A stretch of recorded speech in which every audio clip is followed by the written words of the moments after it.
Indian council act 1861 के बारे में। ये बहुत ही इंपॉर्टेंट है यूपीएससी के पॉइंट ऑफ व्यू से, और एलएलबी जो लोग कर रहे हैं, लीगल हिस्ट्री जिनके पास है, उनके लिए भी इम्पोर्टेंट है। स्टार्ट करते हैं। इम्पोर्टेंट इसलिए क्योंकि इस एक्ट के बाद जो 1858 के बाद ईस्ट इंडिया कंपनी का जो चैप्टर ओवर हो गया था, ब्रिटेन क्राउन का सीधा रूल आ गया था। बड़े सारे कॉन्स्टिट्यूशनल डेवलपमेंट हुए थे इस टाइम पे, और इसी वजह से इसको बोला जाता है act for better government of India 1858 का। ये जो पीरियड था 1858 से लेकर 1947 का, बहुत ही इंपॉर्टेंट था, क्योंकि इस टाइम पे डायरेक्ट कंट्रोल था ब्रिटेन क्राउन का, जो कि ब्रिटेन में था ऑब्वियसली। और ये बड़े सारे स्टेप्स लिए गए ताकि वो सेंट्रलाइज करे लेजिस्लेशन चार्टर के अंडर,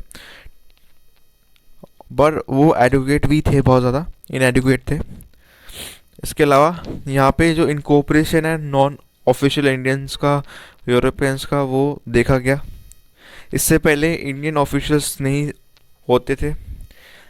एक्ट ऑफ 1861 एक फर्स्ट एक्ट था सेसेशन के बाद, जब कंपनी ख़त्म हो गई थी और ब्रिटेन क्राउन ने टेक ओवर कर लिया था।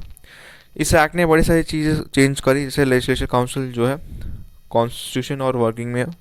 प्रोविजन की बात करें तो रिकॉन्स्टिट्यूशन हुआ था एग्जीक्यूटिव काउंसिल का। गवर्नर जनरल को जो पावर थी वो इंक्रीज़ कर दी गई थी। इंडियंस को अब एसोसिएट करने लगे लॉ मेकिंग प्रोसेस में भी, मतलब बुलाने लगे, ऑल्दो ये बहुत ही कम होता था उस टाइम पे। गवर्नर जनरल के पास पावर थी कि वो इस ऑर्डिनेंस को इशू कर सकता है। रिवाइवल था प्रोविंशियल लेजिस्लेचर का। इसके अलावा लिमिटेशन थी लेजिस्लेचर पावर प्रोविंशियल लेजिस्लेचर के पास। 1861 में इंडियन हाई कोर्ट एक्ट भी पास हुआ था। Government of India act 1870s में क्या हुआ था कि ये एम्पावर करता है गवर्नर जनरल काउंसिल में कि वो लॉ बना सकता है नॉन रेगुलेटेड एरियाज़ के लिए। यहाँ पे चीफ कमिश्नर जो थे उनको एक ड्राफ्ट की रिपोर्ट सबमिट करनी पड़ती थी गवर्नर जनरल काउंसिल को। जब वो अप्रूव करते थे तब भी वो पब्लिश होती थी ऑफिशियल गैजेट में। नेक्स्ट है इंडियन काउंसिल एक्ट 1892 में। ये ज़रूरत थी कि एक पावरफुल लेजिस्लेचर हो काउंसिल का। इसमें एडिशनल नंबर्स जो थे मेंबर्स को, वो भी बढ़ाया गया गवर्नर जनरल के लेजिस्लेचर काउंसिल के, और इसको बढ़ाया गया। ये बहुत इंपॉर्टेंट है। मिनिमम जो मेंबर्स होंगे वो 10 होंगे, और जो नॉमिनेटेड मेंबर्स होंगे वो 16 से ज़्यादा नहीं होंगे। जो ये एक्ट ने इंक्रीज़ कर दिया था पावर्स लेजिस्लेचर काउंसिल की भी। अब वो एनुअल फाइनेंशियल स्टेटमेंट भी डिस्कस कर सकते थे, बट यहाँ पे वोटिंग पावर नहीं थी, ठीक है, इंडियंस के पास। इसके अलावा यहाँ पे आप देखो तो इम्पॉर्टेंट चीज़ है यहाँ पे, लेजिस्लेचर काउंसिल में 5 एडिशनल मेंबर्स जो होंगे वो लाए गए थे, और ये रिकमेंडेड थे नॉन ऑफिशियल मेंबर्स हर प्रोविंशियल काउंसिल से, मद्रास, बॉम्बे, बंगाल, NWFP ओध, और एक जो होगा कैलकाटा चेंबर से होगा, कॉमर्स से। मोड ऑफ नॉमिनेशन जो डिटरमाइन करता है वाइसरॉय, इसमें अप्रूवल होगा सेक्रेटरी ऑफ स्टेट का इंडिया में टू ब्रिटिश गवर्नमेंट। कुछ नॉमिनेटेड मेंबर्स जो प्रोविंशियल लेजिस्लेचर के थे वो इलेक्ट हुए थे डिफरेंट लोकल एसोसिएशन में, लोकल बॉडीज़ में। और यहाँ पे इंट्रोडक्शन ऑफ सिस्टम मार्क करा गया था जो इनडायरेक्ट इलेक्शन पे था लेजिस्लेचर काउंसिल के। डीमेरिट्स की बात करें यहाँ पे तो फंक्शन जो काउंसिल का था बहुत ही, यहाँ पे मेंबर्स जो थे रिस्ट्रिक्टेड थे। रूल्स ऑफ नॉमिनेशन जो इलेक्शन के थे वो डिफेक्टेड थे। नंबर ऑफ मेंबर्स बहुत कम थे। रिप्रेजेंटेशन नहीं होता यहाँ पे पंजाब मेंबर्स का। क्वेश्चन अलाउड नहीं था, और यहाँ पे कोई चॉइस नहीं थी कि अमेंड कर सकते हो prepared by government. Main contribution था कि इनने बस इंक्रीज़ कर दिया है सेंट्रल और प्रोविंशियल लेजिस्लेचर काउंसिल में। Principle of indirect election introduce करा था, और फंक्शन जो लेजिस्लेचर काउंसिल के थे वो इंक्रीज़ कर दिए गए थे। इसके अलावा कुछ नहीं था। नेक्स्ट की बात करें इंडियन काउंसिल एक्ट 1909 की, बहुत इंपॉर्टेंट है, Morley Minto reforms, again very important for UPSC. इस एक्ट ने इंक्रीज़ कर दी थी साइज सेंट्रल और प्रोविंशियल लेजिस्लेचर काउंसिल की। जो नंबर ऑफ लेजिस्लेचर मेंबर्स थे वो बढ़ा दिए गए थे, 16 से 60 कर दिए गए थे। जितने भी मेंबर्स थे legislature, Madras, Bombay, Bengal, UP, eastern Bengal, उसको बढ़ा के 50 कर दिया गया था। और पंजाब और बर्मा से, मतलब म्यांमार जो है आज के टाइम का, 30 कर दिया गया था।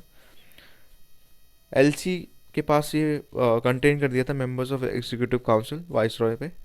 नॉमिनेटेड नॉन ऑफिशियल मेंबर्स भी थे, और इलेक्टेड रिप्रेजेंटेटिव थे पीपल के। यहाँ पे स्कीम इंट्रोड्यूस कर दी थी इनडायरेक्ट इलेक्शन की मेंबर्स की, जो कि प्रोविंशियल काउंसिल के थे। नॉन इलेक्टेड मेंबर्स जो थे मेजोरिटी के साथ आते थे। और बड़ी सारी चीज़ें हैं यहाँ पे जो आप देख सकते हो। जो ये बेसिकली नॉन इलेक्टेड मेंबर्स थे वो मेजोरिटी के थ्रू इलेक्ट होते थे। डाइवर्स इंटरेस्ट को रिप्रेजेंट करते थे, जैसे यूनिवर्सिटी, स्टेटस, म्यूनसिपैलिटीज़ को। इसके अलावा जो नॉन ऑफिशियल मेंबर्स थे प्रोविंशियल इलेक्शन जो इलेक्टेड होते थे सेंट्रल लेजिस्लेचर से, यहाँ पे इलेक्टेड मेंबर्स जो थे वो टेरिटोरियल रिप्रेजेंटेशन सूटेबल नहीं था। रिप्रेजेंटेशन बाय क्लास और इंटरेस्ट प्रैक्टिकल था। फंक्शन जो है पावर का लेजिस्लेचर का वो बढ़ा दिया गया था। डिस्कशन होता था बजट पे। कोई भी मेंबर जो रेजोल्यूशन पास कर रहा है, प्रपोज कर रहा है ऑल्टरेशन बजट में, राइट टू डिस्कशन भी था, आस्क सप्लीमेंट्री क्वेश्चंस भी थे, except on the matters of foreign affairs Indian states. Matters जैसे military, political, provincial affairs relation जो फॉरेन कंट्रीज से था और इंडियन स्टेट्स था वो एक्सक्लूड था डिस्कशन से।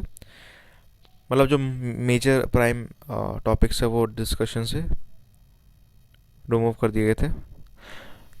यहाँ पे प्रेसिडेंट जो है काउंसिल का, उनके पास पावर थी, वो डिसअलाउ कर सकता है कोई भी रेजोल्यूशन जो पब्लिक इंटरेस्ट में या कोई भी ग्राउंड पे जो रेस कर रहा है प्रोविंशियल काउंसिल में। इंडियंस जो थे अपॉइंट थे सेंट्रल इसमें एग्जीक्यूटिव काउंसिल में गवर्नर जनरल के। उनमें से एक इंडियन थे जो गवर्नर जनरल काउंसिल में थे, बॉम्बे और मद्रास के। पर यहाँ पे एक नेगेटिव चीज़ थी, वो है कम्युनल इलेक्टोरेट्स को इन्हें इंट्रोड्यूस कर दिया था मुस्लिम्स के लिए। यहाँ पे दिक्कत ये भी थी कि जो लोग थे वो ट्रूली रिप्रेजेंट नहीं करते थे लेजिस्लेचर में। डोमिनेंट ग्रुप ही यहाँ पे अपना पावर रखते थे। यहाँ पे ये रिस्पॉन्सिबल गवर्नमेंट वाला एक्ट इतना नहीं था। इसमें इंडियंस की इन्फ्लुएंस थी लेकिन उनके पास पावर नहीं थी। ओवरराइडिंग पावर्स और कंट्रोल ऑफ लेजिस्लेशन फाइनेंस जो था वो एग्जीक्यूटिव के पास था, तो इंडियंस के पास ज़्यादा कुछ नहीं था। तो इसी के साथ ही ख़त्म होता है। नेक्स्ट लेक्चर में हम स्टार्ट करेंगे नेक्स्ट जो एक्ट होगा। तो दोस्तों अगर आपको पीडीएफ चाहिए इसकी लीगल हिस्ट्री की जो मैं आज पढ़ा रहा हूँ, तो आप क्या कर सकते हो, टेलीग्राम पे आप जाना, लिंक डिस्क्रिप्शन पे होगा, वहाँ पे सारी पीडीएफ मिल जाएगी आपको जो भी मैं अब से जो पढ़ाना स्टार्ट कर रहा हूँ। और ये बहुत ही टॉप नॉच कंटेंट है, तो प्लीज़ लाइक, शेयर और सब्सक्राइब करना चैनल को। हम स्टार्ट कर रहे हैं वीडियो बस।